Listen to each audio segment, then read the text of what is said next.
got the online? I'm not sure who's there, but, okay. Well, you'll be back down.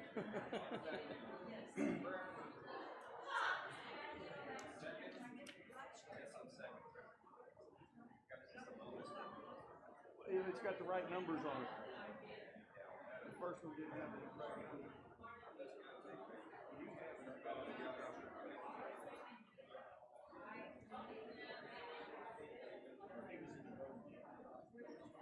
We're working on getting a head count to see if we got a quorum so we can do business actually.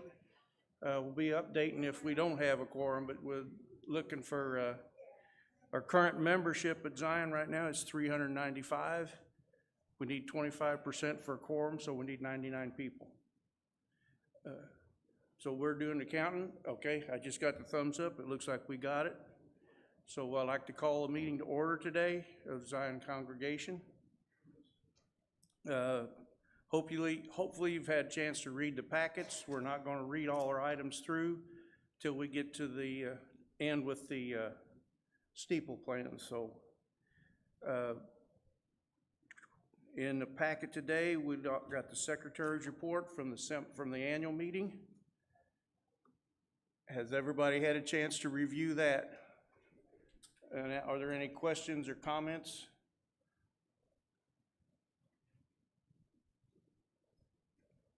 If not, I'd like to someone to entertain a motion to accept the secretary's minutes. JJ, is there a second? Rosie? All in favor, please raise your right hand. Opposed, same sign. Thank you. We'll go on to the treasurer's report. I'm going to turn it over to Patrick for an update on that. I don't know. You're supposed to be here. You ought to know that. Okay.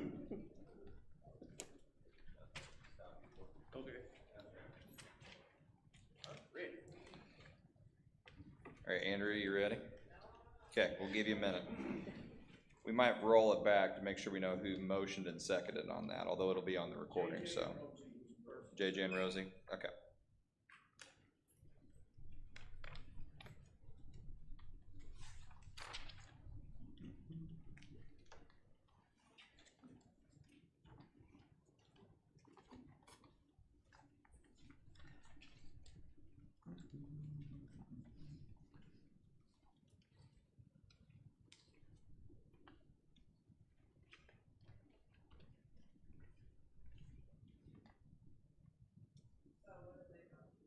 That was motioning to accept the secretary meeting minutes from the annual meeting.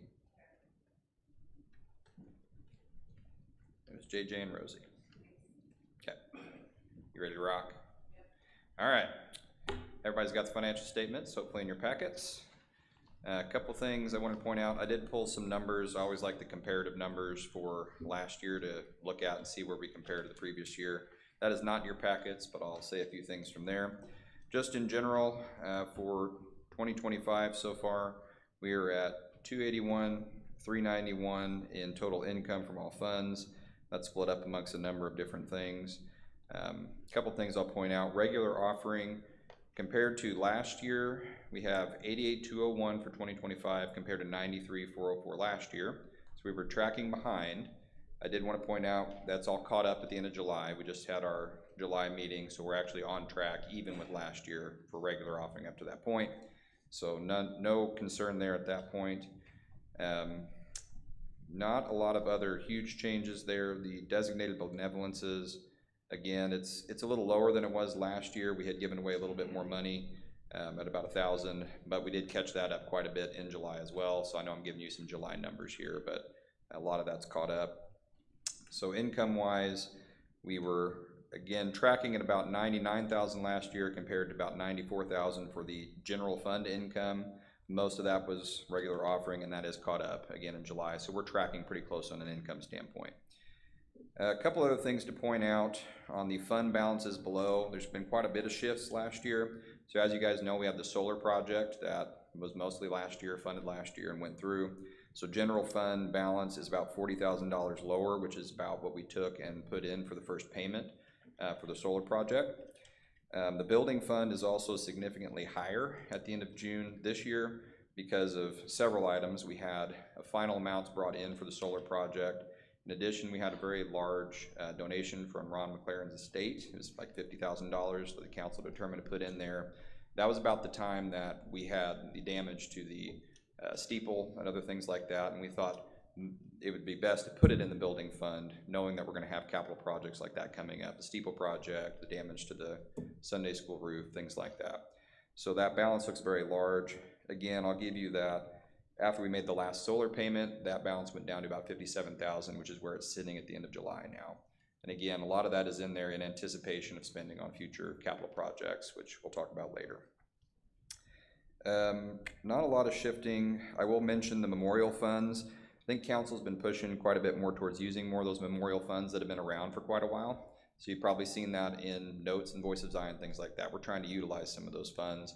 So that's gone down by about $8,000 compared to last year. We continue to look to use those funds where we can, just to make sure they're being used. So that is one other shift from a fund balances standpoint. A couple other notes. Yeah, I'm saving that one for later. So we'll switch over to expenses at this point. So this is on the next page. This is page 5 for everybody if you want to look there. So we are under budget for the year. We're at about 91% of our budgeted expenses. Biggest part of that is the Zion Nursery Center benevolence. We had not paid out as of June because they didn't need those funds yet. As of July, I believe we paid out the first $5,000 payment, so that's kind of caught up there. But we had designated $10,000 that we hadn't used at all, which is the biggest part of why we're under budget through the end of June for 2025. There's also OCWM, which we've only used a portion of that yet. We're pretty behind on that. And then recreation budget was behind until the Otters game, and now is Adam here yet? He's officially over budget for the year, so we'll have to be talking about that. Too many people showed up, so. There's really not a lot else to say, I think, on expenses up to this point. We are eyeing the utilities quite closely, and we'll talk about that later when we talk about the solar project. We're wanting to see the impact of that. We are behind on utilities. By behind, I mean we're under budget so far, but that shouldn't be solar income because our first month was July for that. I believe that's all I had to report out on. Does anybody have questions in looking over the financials so far for 2025? Okay, I believe I entertain a motion to accept this. Do we have to do it now? I don't think we do it at the semi-annual, so just reporting out. All right, that's it for me.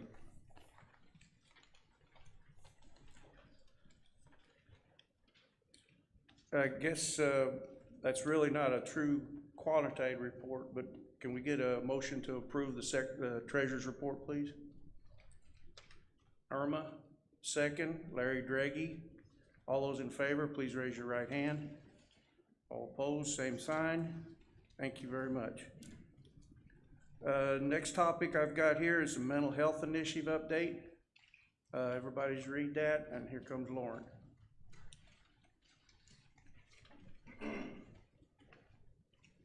I will make this quick, but I really wanted to just thank everyone for your participation in our events year long. We have a couple events that are still coming, but please do take a look at our synopsis here on page 15 of your booklet about the mental health initiative and what is done year to date.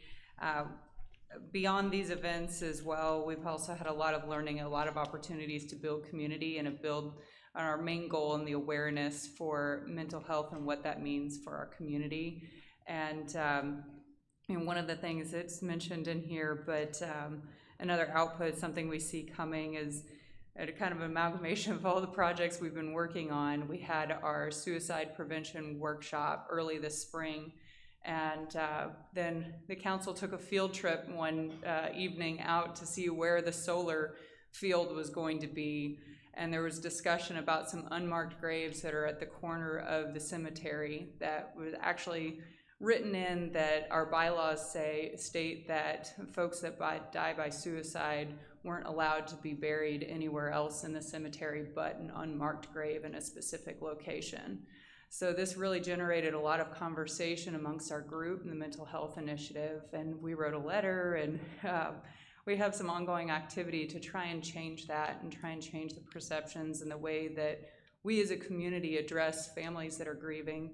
and folks that experience that as part of their experience, and, you know, some things that we hope that we can change amongst our community. So we really do appreciate your support. We've done a lot of fun things as well to try and involve folks, and the expansion to the Sunday school hall with the audiovisual equipment is going to really be beneficial for years to come. So we really appreciate everyone's support, and we look forward to closing out the year with a few more events.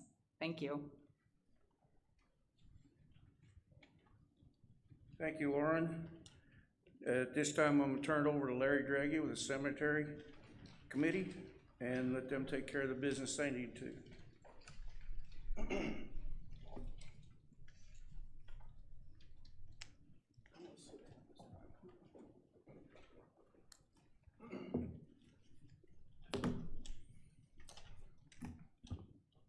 Thank you, Bobby. Can everybody hear me okay? My ears are a little bit stopped up, so if my voice gets lower, just raise your hand and say, raise it up. Thank you all for your dedication to seeing that the works of the Cemetery Association, you know, we can't do this, we can't have this meeting without everybody attending, so thank you very much for that. First of all, as far as our written report, there are 3 pages in your semi-annual meeting packet. I think it's pages 6, 7, and 8. Good, we've got them up. Thanks, Greg. I didn't know if we'd be able to landscape and change things around, but thank you.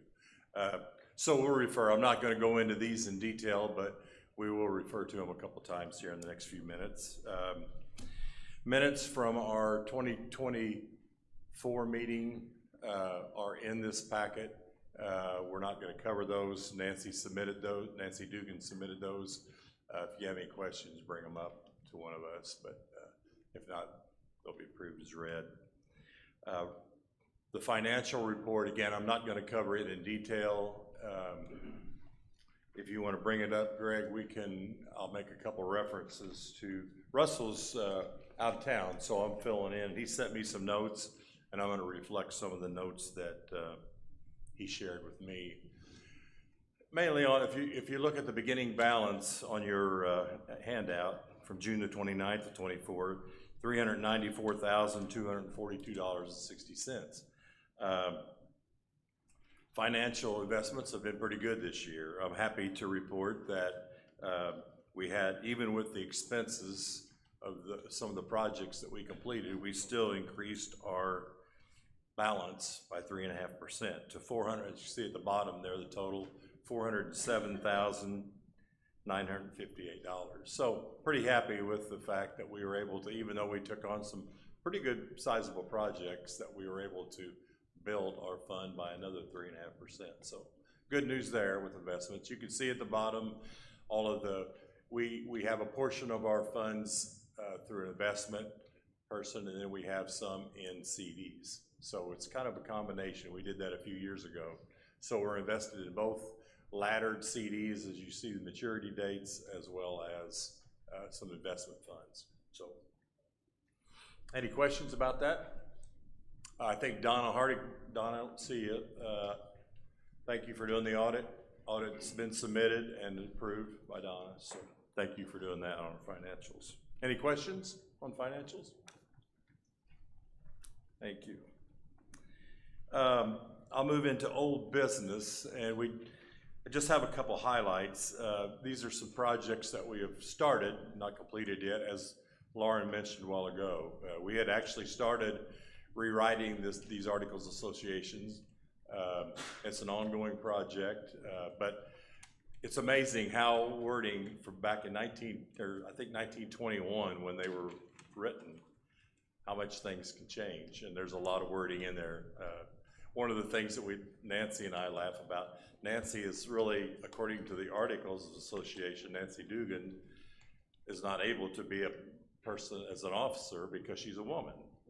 So that's kind of how things, in this many years, how things can change. So certainly there's a lot of things, to Lauren's point, that need to be updated. It'll probably, my hope is that those Articles of Association will turn into probably a 1-page, 8.5 by 11 document that we can, and hopefully we work on it. Now that the fair's over and Russell's time is freer than it was, we can get started on that again and hopefully have that ready to submit at our annual meeting, maybe for a vote by the congregation. So, still working on unmarked and designated grave sites that have not been used and not been claimed. They may have been in a family, families are no longer, so that's something we'll continue to work on continually, probably our committee. So, a couple things. Mowing for 24-25 has been done by Missy and Jeff Ludwig. I don't know how many of you knew that, but they're taking care of our mowing services on the cemetery. So thanks to them for their hard work. Lastly, under old business, I just want to, with a lot of gratitude, we got our fence project completed pretty much last fall. And did it as was mentioned. We were able to do that and save a lot of money because of all the people that stepped up and helped with that project. Joe Anderson, I think he started with bringing a piece of equipment up, and we pulled shrubs out. And I said I wasn't going to mention any names because there were so many guys that helped, but kicked the thing off, and I think I sent a text out about having a work day. And I got here and there was about 20 people here for the work day. And it was like everybody knew what they were gonna do before I ever got out of the truck. We got everything done and probably saved, I think I estimated last year at the report around 4,000, but I think it was closer to 6,000 to 7,000 that we were able to save on labor by doing a lot of the stuff ourselves. So like what happens at Zion Church a lot. You say, you have a need and everybody shows up, and that's exactly what happened with. So we were able to upgrade the fence, landscaping. We decided to put new flagpoles in and new flags. One thing I'd like to mention there, just publicly, thank you to the Haynard family. There were some memorial funds from Don Haynard's memorial gifts that Leanne and Tim and the Haynard family decided to put toward the cost of the flagpoles, so that helped with another cost that we didn't absorb. That's very nice. Thank you. I hope everybody, I think it's a nice improvement. I think the little less maintenance now.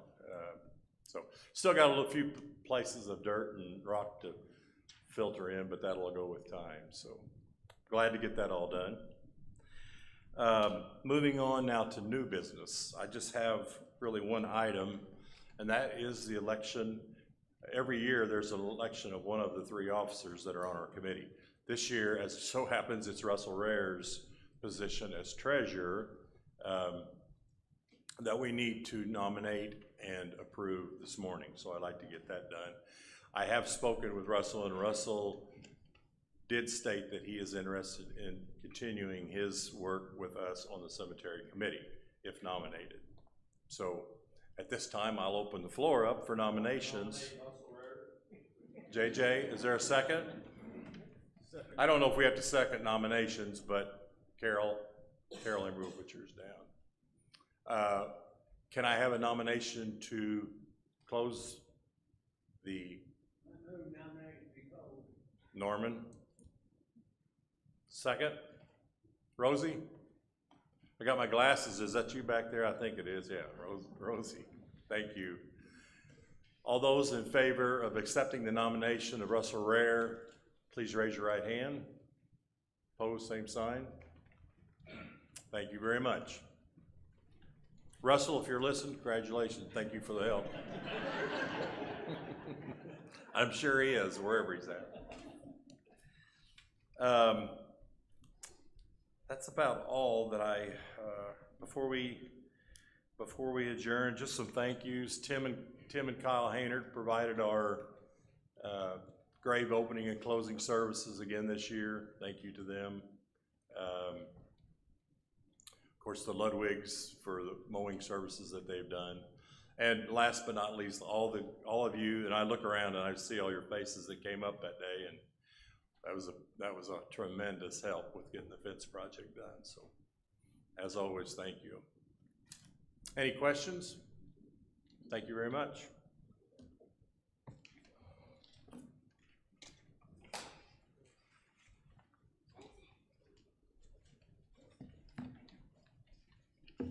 All right, thank you, Larry.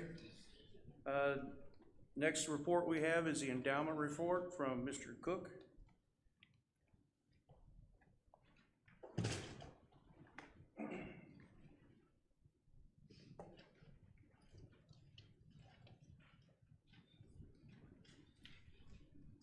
Good morning, everyone. We're happy to announce that the Endowment Fund Committee is in its 35th year of operation, starting the end of July of this year.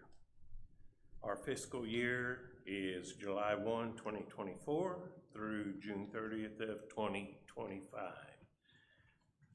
The Endowment Fund has been able to help 7 associations or projects that was able to help fund with a total disbursement of $57,201.69. The breakdown is on your endowment fund report. There was one position to expire during our fiscal year. Carol Embry's first term expired, and she will be fulfilling her second term on endowment. Hans Schmidt will be filling the position Roger Radel held due to Roger joining council. The position of council rep, which was held by Adam Kendall till end of 2024, is now filled by Tim Hayner. We want to thank Roger and Adam for their time and dedication on endowment, and we look forward to working with Carol, Hans, and Tim. Members for the current year are Tina Spears, Carol Embry, Gabe Schrader, Hans Schmitz, and myself, Dan Cook. Any questions? Okay, if not, I'll end here. Yes?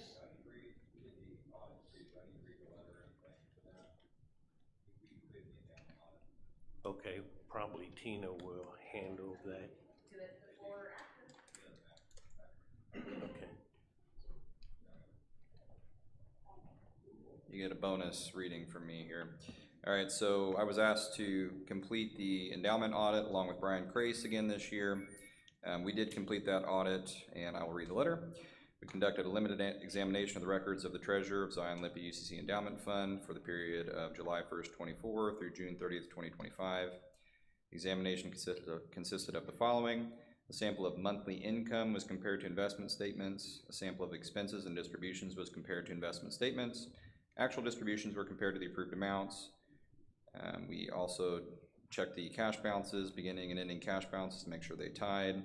And we reconciled the investment statements with the treasurer's records to verify the accuracy of the ending balance in the records. In our opinion, the treasurer's report as submitted to the council and congregation for the period of July 1st, 2024 through June 30th, 2025 accurately reflects the cash receipts and disbursements as recorded by the records of the treasurer. Bottom line is, we looked everything over, kicked the tires, we're good to go.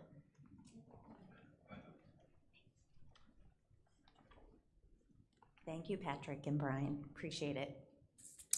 Okay, so page 11 should be next in the booklet.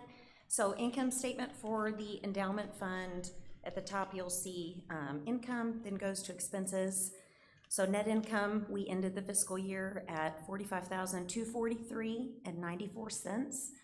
So that was up roughly about $15,000 from last year. And then total distributions, which echoing what Dan had already mentioned, of the $57,201.69.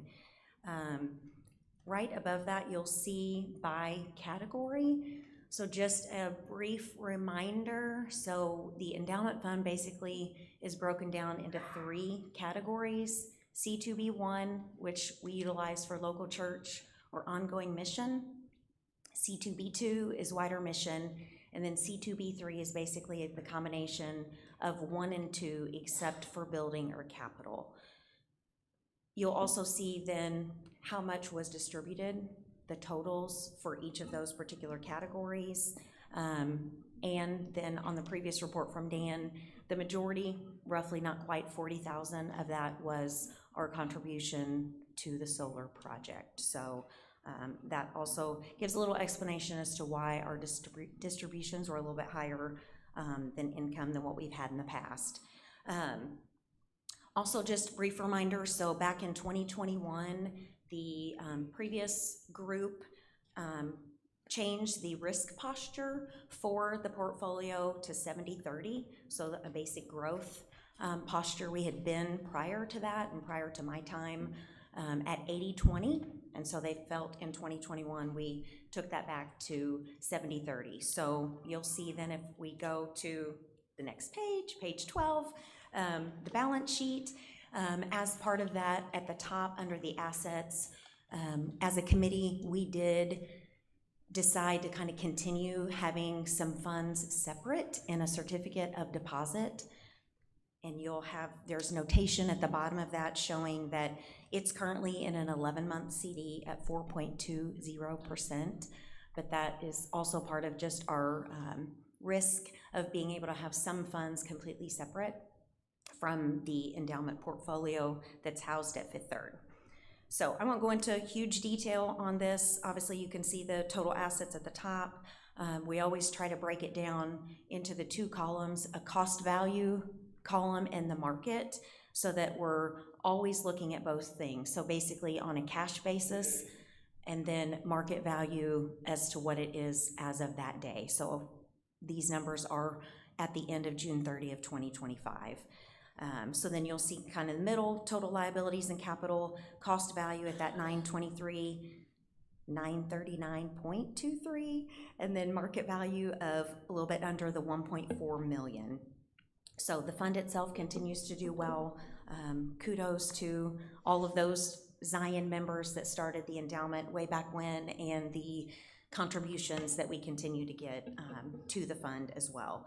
So then at the bottom, you'll see just some additional breakdown in the boxes that show the individual funds, show the ending balance cash basis of that $44,415.18, and then we also look at ending balance cash and market of roughly that $382,000. I know there's a lot of numbers on there. Don't hesitate if you don't have a question now, but if you think of something later. Pat. Sure. You want to come up here?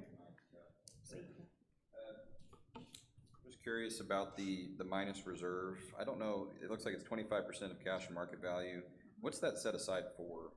Is it, because I know it's combined of a couple of things, but what's the purpose of the reserve there, the 127? I mean, I think it's just to continue to reserve or keep the capital that we have gained over the years and not touching that.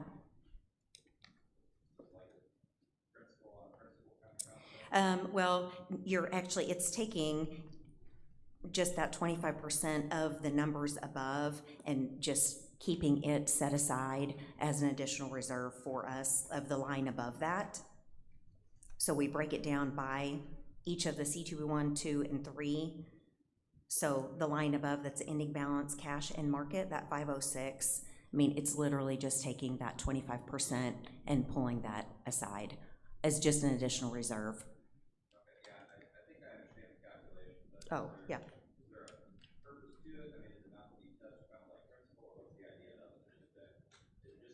I think it's, yeah, correct. Yeah, that's why the previous ones have continued to keep the cost value and the market value, because clearly the numbers are different, but as we all know, the market can change on a daily basis, so.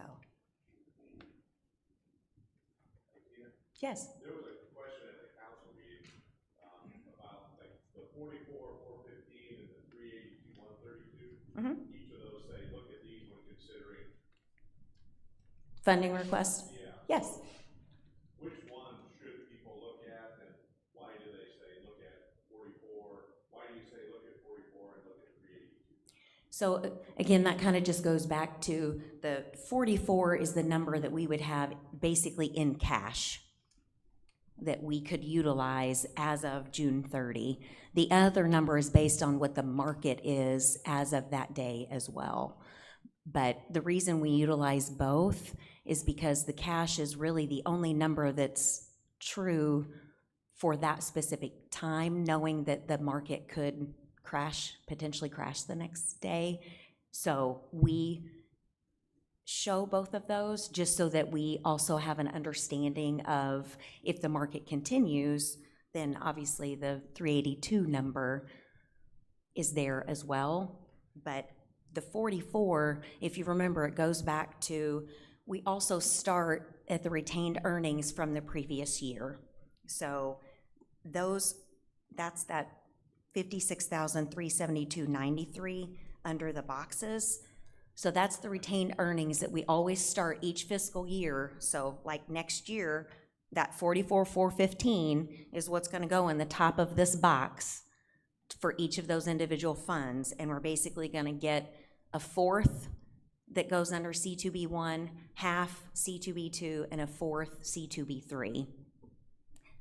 That is technically, if we're just looking at monies that we can spend and not go into capital, that's the cash number. And that's what the council was wondering, so could that 382 look at these values when considering be removed? And you just say, look at the 44 when you're looking at, I mean, is that more accurate, or? That was the discussion at the council. I mean, I like it because it gives me a reference to both. Yes, Ruth? I was just gonna say that I was involved when we decided to go back to adding both of those. In case you had an extended period of downturn in market, your market could potentially be less than your cash. So you wanna look at both of them. It doesn't happen very often, but it is potentially there. And we had that back in 2008, 2009. We were just looking at the cash. The market had gone down, so we were actually, flip-flop. Right. So we couldn't disperse because of the market going down. And we've been looking at cash. So this gives both pictures. So you can look at both and see what your risk is. If you want to go into that market value, the committee can do that.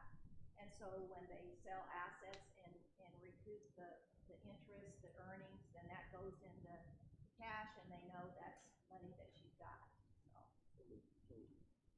The basic question was, the average person going to write a request, what number should they look at?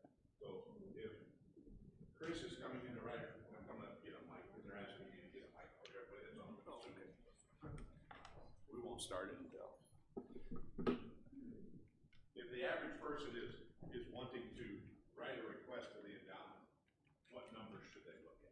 44, right? I mean, both, technically. I mean, I don't know what the market's gonna do either, in a real honest answer. I mean, the endowment fund is there, my understanding, and obviously there's lots of you out in the audience that were there long before me, but, I mean, you can put a request in for whatever you feel that your heart is passionate about of wanting to utilize those funds.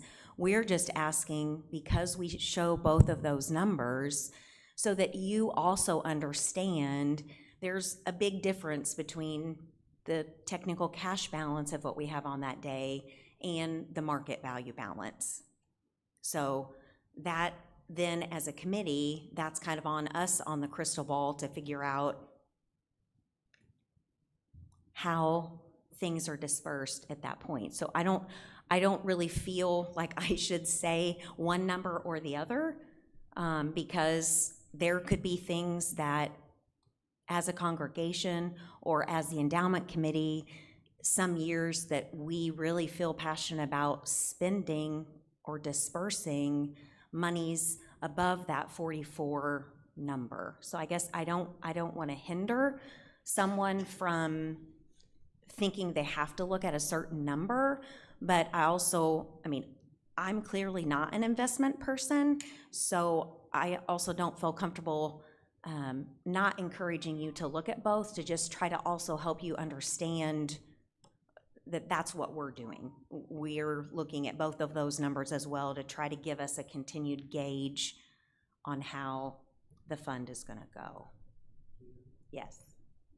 To me, what I'm listening here, which is simple, but the 44,000 is what's kind of cash in hand. It's in the cash kitty. If you went into the lower number on the 380, you have to sell stocks or sell bonds or sell something to get to that money, right? Yes, that is correct. So if you didn't hear that, so basically the 44 number is our cash on hand, roughly, the 382.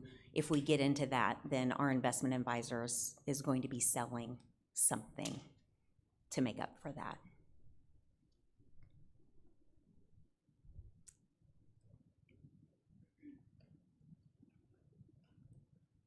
Anything else? If you think of something else later, don't hesitate to reach out, because clearly we're here and we want to continue to be good stewards of the money, as well as doing all the great things for the community and the church members. So I appreciate it. Anything else? Okay, thank you. Oh, hey, it's a great day. It's Elwood Deal, my dad's 88th birthday today.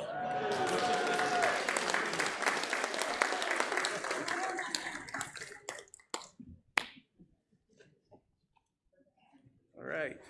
The next report will be, talk about is the Zion Nursery update. Hopefully everybody's had a chance to see that in the, forget the page number. Are there any questions to that? Sandy's coming up to be able to clearly answer any questions we have.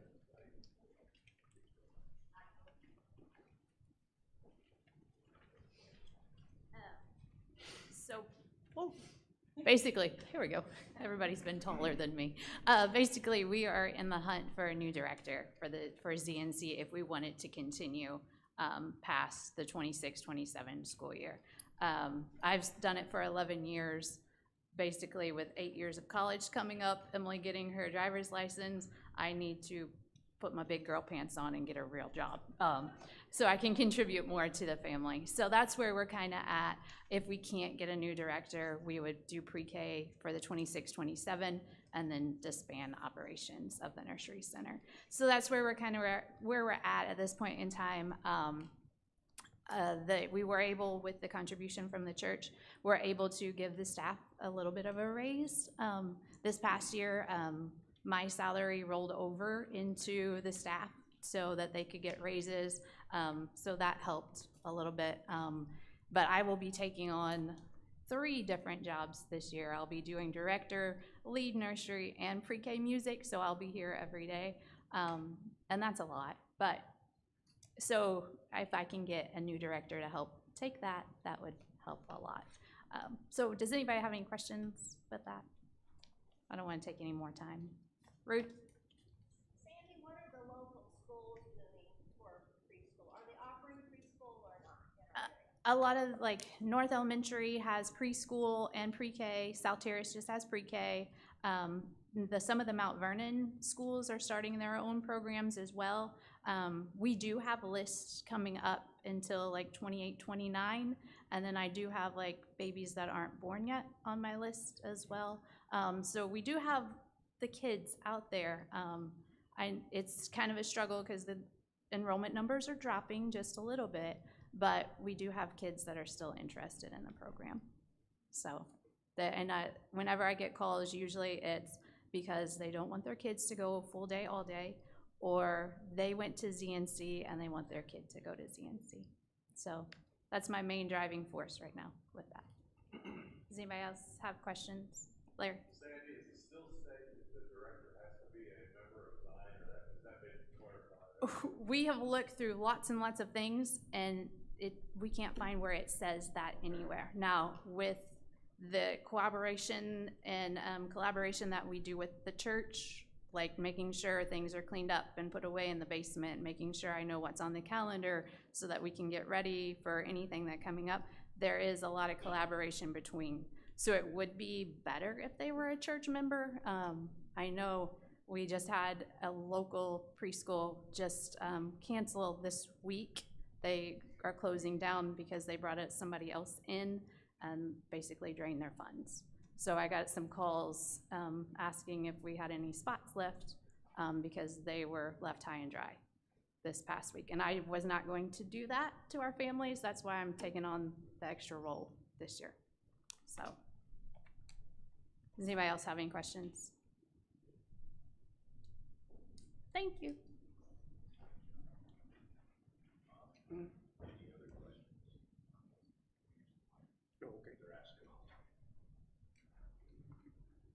Okay, that's all I have on my list for reports. Going on to then our next old business, and we have the solar there, and Patrick's gonna get an update here, give an update. All right, I think this is the last time you have to hear me talk. I'll try and be brief. So a few updates here. As you guys all know, the solar project did go live. Got some important dates here. 6/1/25, services for the parsonage and the church were combined. The system was not functioning at that time, although it was, I think, close to being ready. It actually went live on 6/30/2025, so that's when the solar system was turned on. We're all connected, we're good to go. So our first full month is July. We were anxiously waiting to see if we would get the July bill so we could actually show a comparison this year to last year. It has not come in. Carl, wherever he is sitting back there, working feverishly to try and look at production, comparisons, things like that too. He was able to get some of that data, but since we combined the two, it has become a little more confusing to kind of separate it out. So we're looking at, separate bills last year compared to combined this year. So there's going to be some sorting out to do. Once we start getting bills, we'll be able to provide a better report as far as, seeing that decrease in the bill side of things. What he was able to see was that for 2025, in that month of July, our solar installation produced more power per day than we averaged using over either June, July, or August of last year. So it's producing more than our usage in those particular months. There's tricky stuff going on with like demand, so you're maybe producing more, but are actually using it. Because if you guys remember, the benefit happens if we're producing and using at the same time.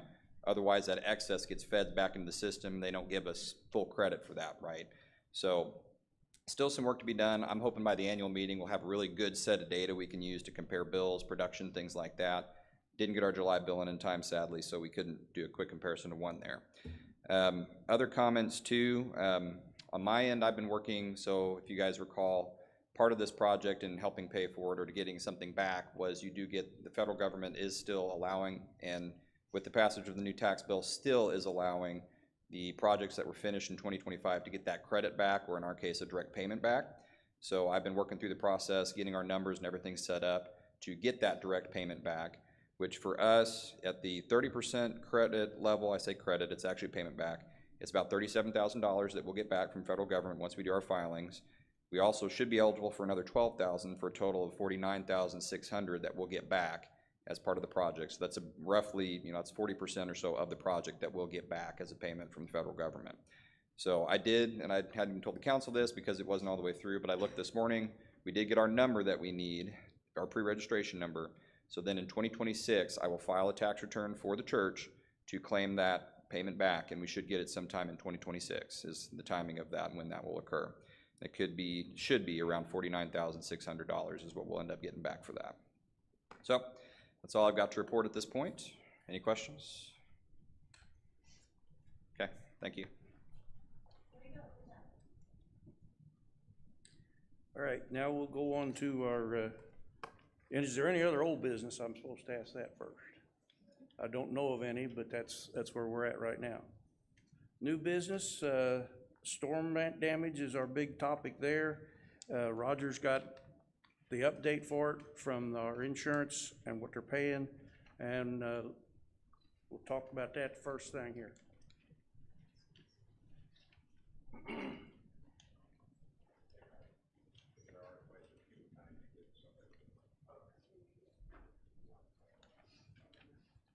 Good morning. First thing what I'd like to do before we start on the options is to give an update on what we've got back from our insurance. The total loss that we had was for $90,936. That includes the $25,000 for the steeple repair, replacing all the roofs and the siding on the west side of the Sunday School Hall and the siding back here on this building. Less, we had a $5,000 deductible. So our total claim was $85,936. We have got $79,392 from the insurance company paid to the building fund of the church. So we will still have another $6,543 coming into the building fund once all the projects are completed. So that's just a little benefit to everybody to know that the insurance is coming through covering the loss. So now we will go to our options for our steeple repair. And talking with Joe Helming, which is Helming, they take care of the steeple repairs. There's not many people out there that do that kind of work. So they've been in business a long time. And talking to him, he gave us basically what he would recommend, 3 options for the project. One option will be with slate, another option would be with copper, and another option would be zinc. And that's really what he recommended would be our best bet for our church. So we'll start out with option number 1. This is on page 13 of the packet also. Option number 1 is repair the damaged slate back to what it was before the storm with no decking, no new decking. Cost is $24,413.49. This is the amount the insurance is allowing for the project. The council does not recommend this option due to the bad decking, will not hold nails, and more slate will come off in following the storms. Option number 2 is to replace all the slate with new slate and new decking, and cost is $173,305.62. On this bid, labor is $128,478, and materials $44,827.62. And that would mean that the steeple would stay exactly the way it looks now, with the new slate and the white trim and everything the way it is now. Option number 3 is to replace with copper and new decking. Cost is $103,221.21. Now, I had numbers before, but what happened, we had a tariff increase as of August the 1st of 25% on raw material only. So that amounted to $4,700 for zinc and $4,500 for copper. Now, we're not guaranteed these numbers until we place the order, but Joe is just giving this as a starting point for what we can vote on today. So these numbers do represent the 25%. So it's to replace with copper, new decking cost $103,221.21. Labor is $80,385, and the material is $22,836. Now, on the corners on the steeple, they'll have a 1-inch raised seam that is double folded to prevent leaks. St. James Church, south of Hobstadt, has the copper, which is turned dark right now, which copper does turn dark, and in about 15 to 20 years, it'll get more of a greenish look to it. And they'll have a narrow seam, not like Hobstadt has the wide seam. Copper has a life expectancy of about 70 years, and copper will have a greenish look after about 15 to 20 years. Now, option number 4 is to replace with zinc metal and new decking. The cost is $104,773.46. The labor is $80,000 and $385, and material cost is $24,388.46. The material is a light gray and will not change colors as is baked on, and zinc will not rust. And then had the pictures out there on the easels of the Shoals, Indiana, the museum, and 4 years later, from what it hasn't really changed much. It does show one spot that has a little less light, little lighter spot, and I'm not sure if something's hit it or what happened to that spot. So that's a picture when they replaced it there, and the other picture is later on. The corners in the steeple will have a 1-inch raised seam that is double folded, just like on the copper. Zinc has a life expectancy of 60 years.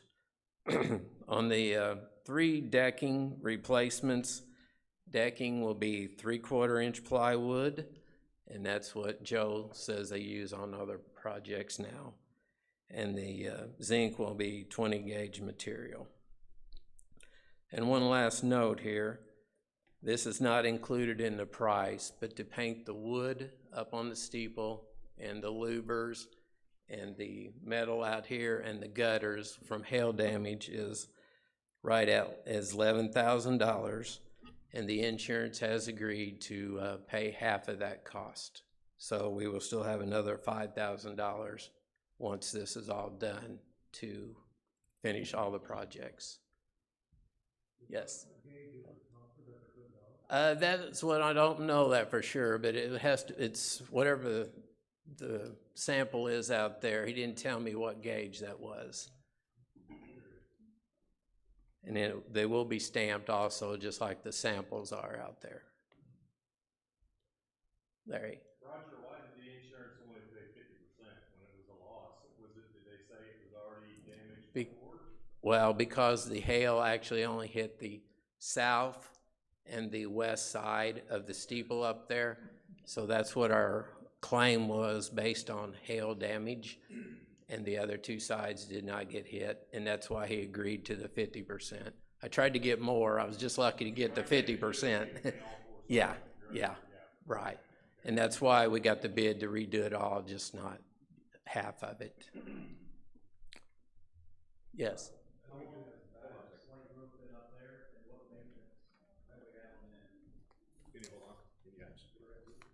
Oh, man. Yeah, I do. So Out how there on long, the how easel. long has that slate roof been on the steeple, and what maintenance have we had on it over the years? We think the slate roof is original. From 1895, when the church was built. And I do have it posted out there in easels. I don't have it back there, how much we spent about in repairing it. I think there's 5 or 6, and we spent about $12,000 repairing it, and we spent about $12,000 repainting it about 8 years ago, 9 years ago was spent then. The issue is with our decking right now, it's gotten so hard that when they try to drive the nails in there, it will not take a hold and stay because they keep coming out. And that right there is just showing what a copper roof would look like with the 1-inch raised seams there on the corner. And I think, I don't know, Jeff, I think Darlene just give her a copy of the repairs. In May of 2025, temporary cover for storm damage $39.77. April 2022, replace 15 slate, reattach other loose slate for $5,000. October 2012, slate repair, approximately $2,000. August 2011, 25 pieces of slate, storm damage $3,800. August of 2011, paint wood $11,875. July of 2004, slate repair of $1,240. So there's been a fair amount of money spent on. I don't have the total, and I didn't add it Yeah, up, I mean, but those it's are. close to that, but yeah. But so then Jeff, from what you were saying, in 2004, sorry. This is everybody online. There you go. So from what you were saying, if 2004 was the first document that you have of any repair to the slate roof, then the slate roof was in place without any repair for 109 years? I'm sure there was other repairs before, but we Okay. don't have the records for them. Okay. Was that right, Ruth? About 10, 12 years to look to see what they've done. Okay, I'm just saying 109 is greater than 60 or 70 years. Yeah, I mean, that is a true statement, yes. I mean, with the slate. When Joe did the repair back in 4 or 5 years ago, he said the first time he worked on our steeple was in 1956. So he was doing it since 56, so I don't know who did it before that.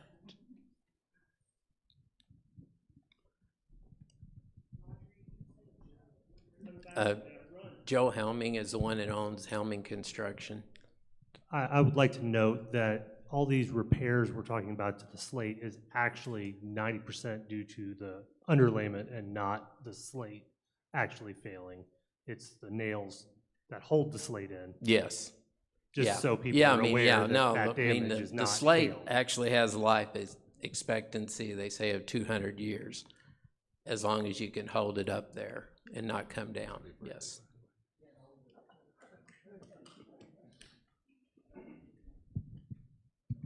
One other thing, when Joe did that repair 4 or 5 years ago, he said he had no more slate that matched our slate, so he was picking and choosing, so, you know, could be a different color than what we got up there now, so.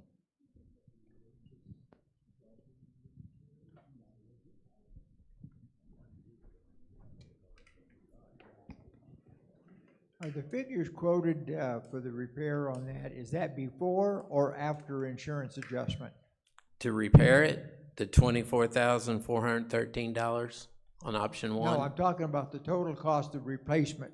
Whether we do slate or whether we do copper or zinc, are those prices that are quoted, is that before or after insurance adjustment? Yeah, before, yeah. Because all these projects, whatever we would go with option 2, 3, or 4, we have that $24,413 to apply to a new project.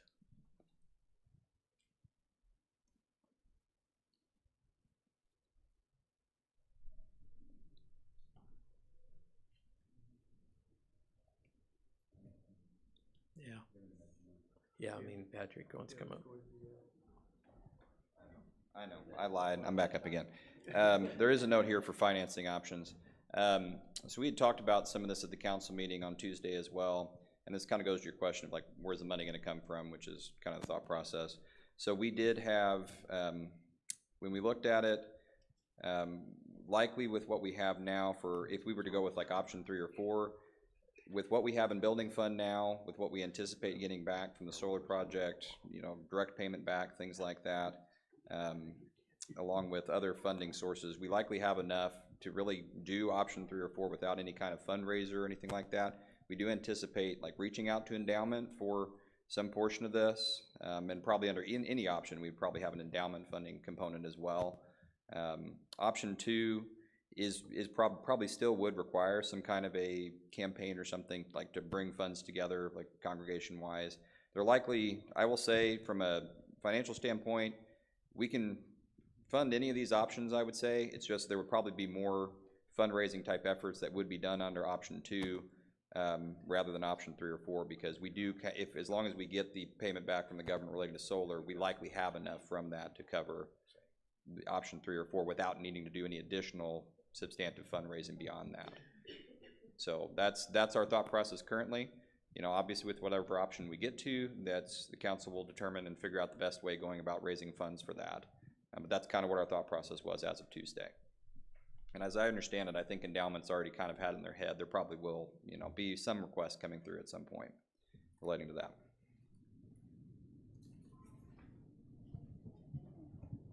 This may be a stupid question. I don't really care what we put on the outside. What I'm concerned about is on the inside decking.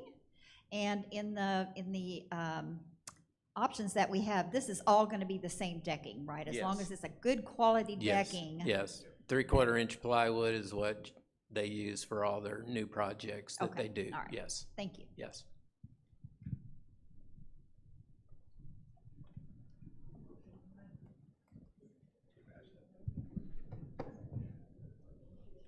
So I was just looking a little bit at the numbers, and I'm not a great mathematician, but it looks like for an addition of $70,000, we can increase our lifespan by 65%.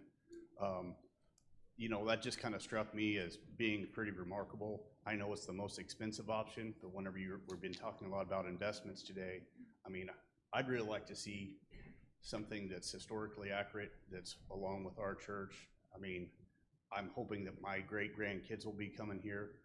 So it's just, that's more of the option that I'm in favor of, but, you know, for 42%, we can get a increase in cost, we can get a 65% increase in the lifespan of our church, so, excuse me, of the steeple. So it's just kind of the way that I was looking at it. Thank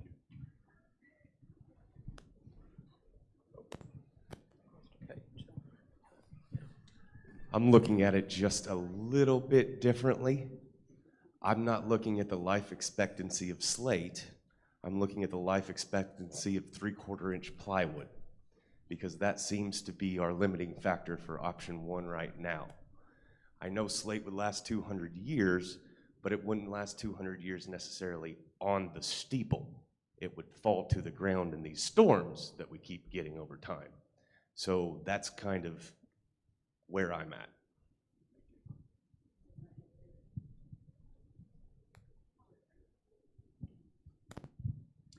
So I guess I would like to make the motion to not use option 1 if we can separate the repair what's there versus all new decking, all new material. So if we can, I guess, vote on that to get option 1 off the board, and then we can discuss the other 2, 3, and 4 options. I mean, we're gonna have a secret ballot vote is what we're gonna do. Yeah. Yeah, we were planning on a secret ballot vote on which option, 1, 2, 3, or 4. There's a motion on the floor to remove option 1 from an option. Second. And there's a second.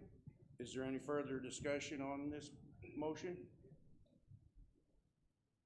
No further discussion. All those in favor, please raise your right hand of removing option 1. All right, all opposed, same sign.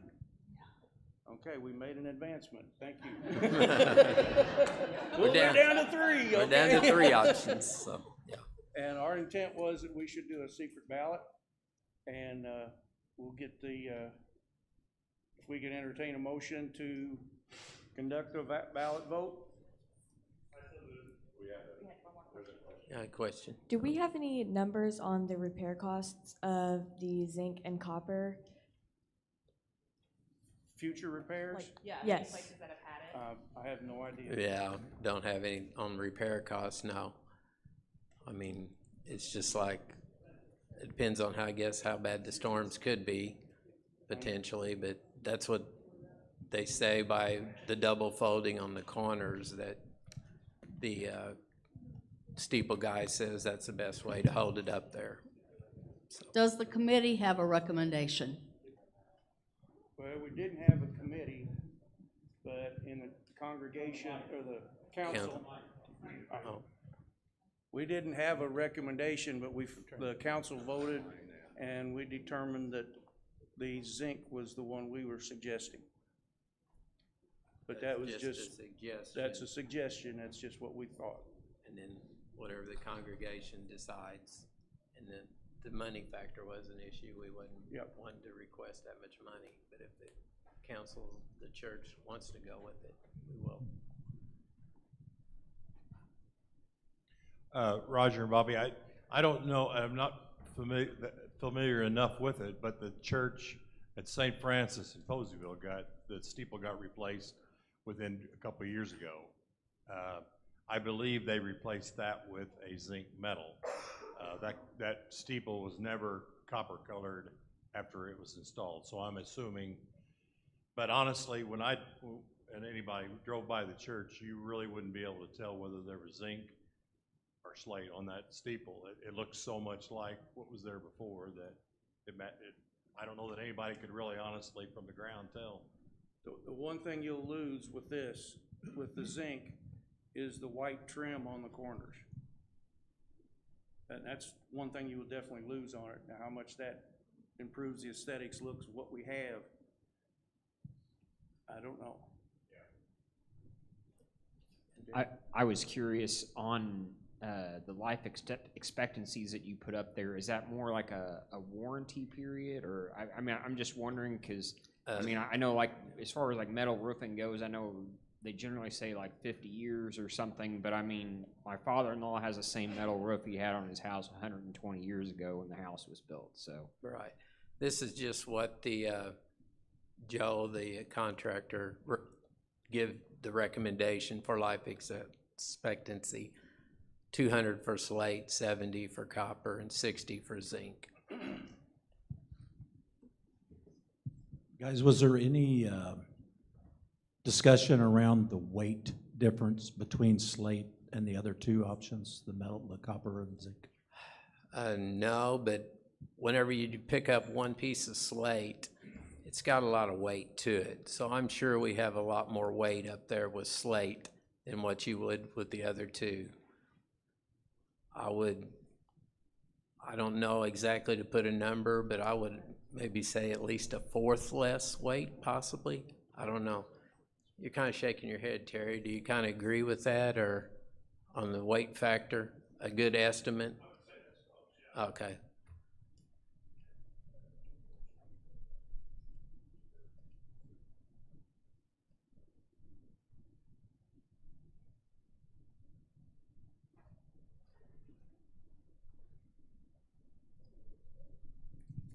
We were talking about slate would last a whole lot longer, but probably the decking wouldn't. But if you look at your option 2 and say 3, it costs a lot more to even repair slate because the labor and the cost of the material is so much greater than the zinc or the copper. Is that not correct?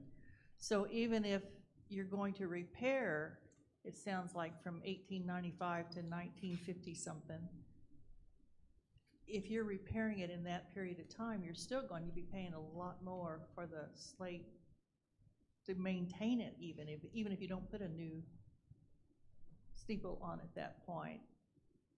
I'm just trying to figure out what makes sense financially. Right, yeah. That's why we was trying to gather the most information we could to bring to the congregation to get more discussion around this. I'm certainly not trying to argue with the repair cost. However, the issue might be if we're worried about aesthetics, which I ultimately believe is truly the question, that if you have to repair metal, it will not match at all. There's just not a chance that the sun fading is going to be there. So if you're worried about that, you kind of need to consider that, just, you know, so you're aware. I do know that when you've got a standing seam roof, like these are standing seams, if it starts peeling off in one place, it takes it all off. You know, it's just, it can't be re-seamed and easily and patched.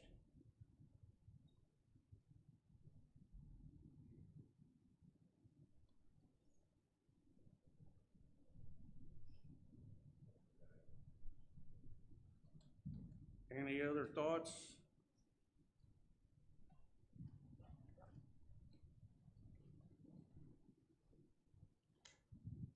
On the slate option with the white trim up there, is that gonna be wood? Is that gonna be painted all the time?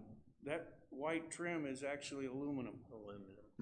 It was actually, they had a 1x that was stuck up and it folded around it and went behind the slate to keep the seams protected. And that's what they do again? I would assume, yes. I was gonna say, if it's painted, it'd be horrible. Yeah. Yeah, yeah. Because one piece came down. And that actually, on the other two, copper and zinc, that's why we would lose the white trim, because it's aluminum and the materials clash and they'd be like oil and water. So that's why we couldn't put the trim back up there with anything but slate.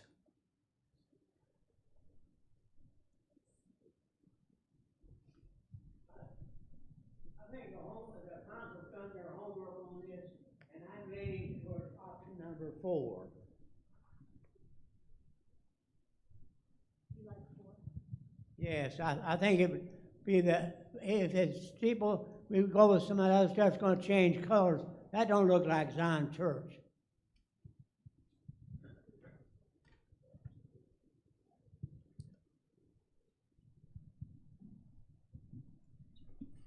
I just want to make sure I understand fully. So if we go with slate, that's the only option that would have the white trim, correct? If we do the Yes. copper or the zinc, then the metal is completely wrapped around with no trim. Yes, it'd be, on each corner will be a 1-inch standing seam, and that's where they double fold it to keep it all connected with the J clips up there to be one component. So hopefully one piece just couldn't come off. Like Bobby said, it would take off one whole side of it.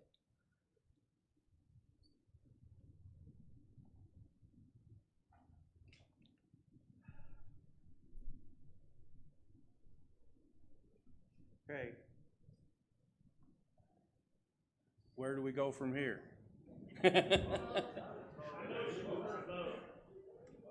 We have a motion to go to a vote, and we got a second.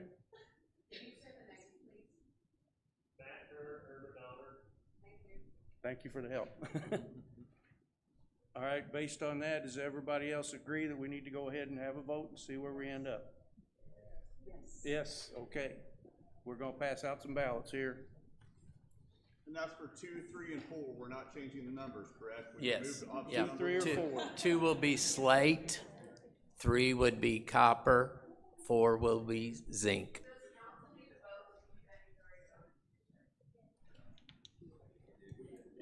Yeah, Yes. we need to vote.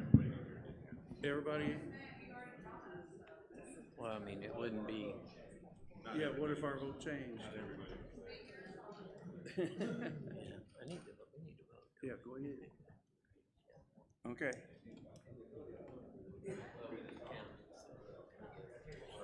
I need one of you to fill this out.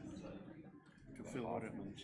So Nicole, Go ahead. Ian, and Noah Hoffman, all one Don't in worry about the option name. 4. Okay. So there'd be 3 4s. Yes. Option 4, they said how many numbers? 3. 3. And this is from Stephanie Duncan. Mark. You don't need the name, yeah. Mark and I vote for copper.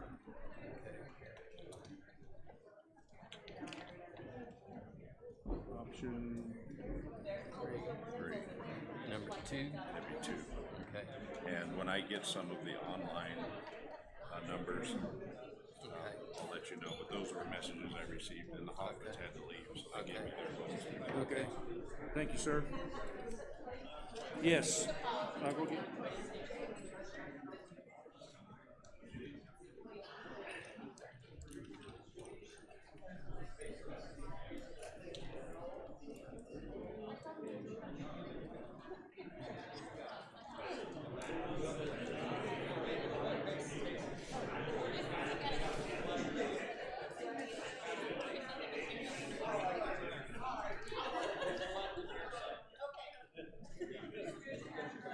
Did you vote?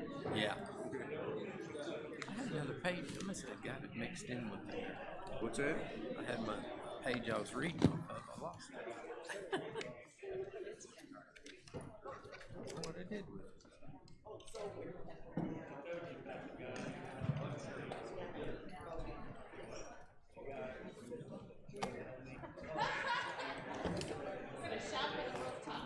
Oh, well.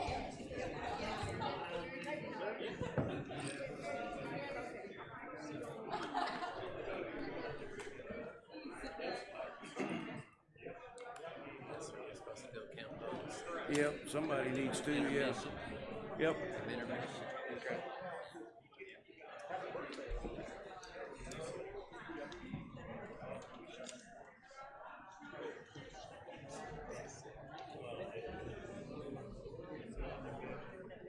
Just kidding.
Looks like we're going for a count.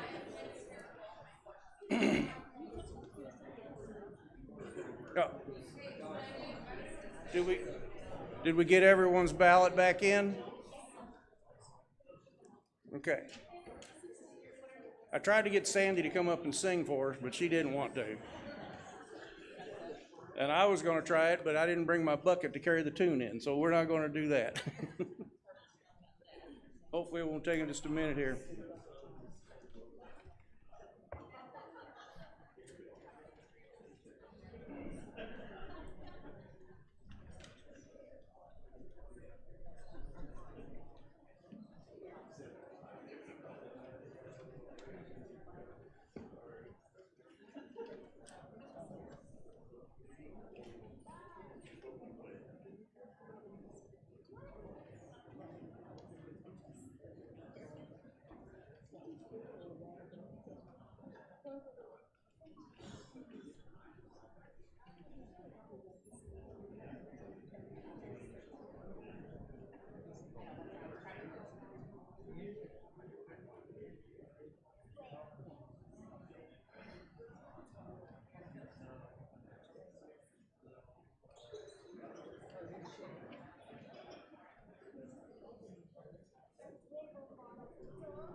take a picture of it though.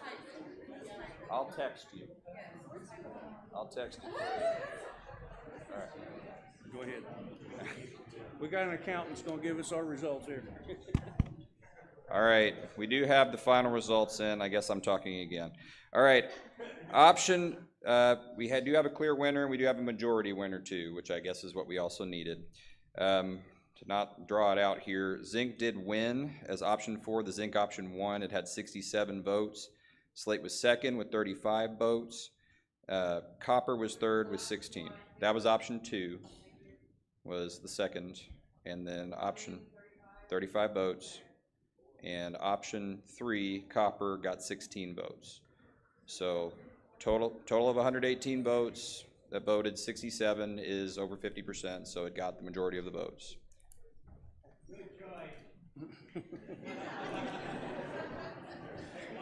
Yes, sir.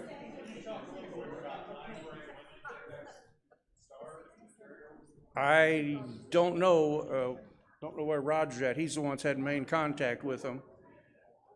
I don't know, we'll notify him Monday what we want to do.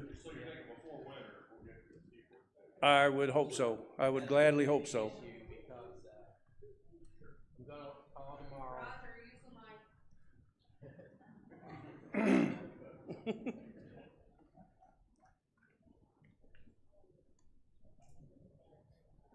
Yeah, what I'm gonna do is call tomorrow so he can order the material and we can get the price locked in the best that we can. Now, as far as the lead time goes, I was told about a month ago that they was 2 to 3 months out. So by this getting pushed back to the semi-annual meeting to vote and not getting our quotes soon enough is gonna push us towards the end of the year, getting the project completed.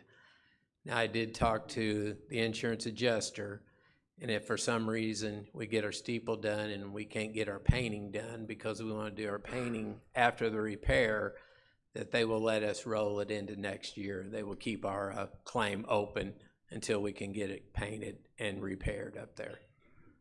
So. Okay? Yep. Good job. And I do want to thank everybody for their patience, because I knew this was going to be a drawn-out affair, so thank you. All right, I have no other business that I'm aware of for the congregation to deal with today. Is there a motion to close, adjourn the meeting? Hans Smith, second. Sandy? All those in favor? Enjoy the day.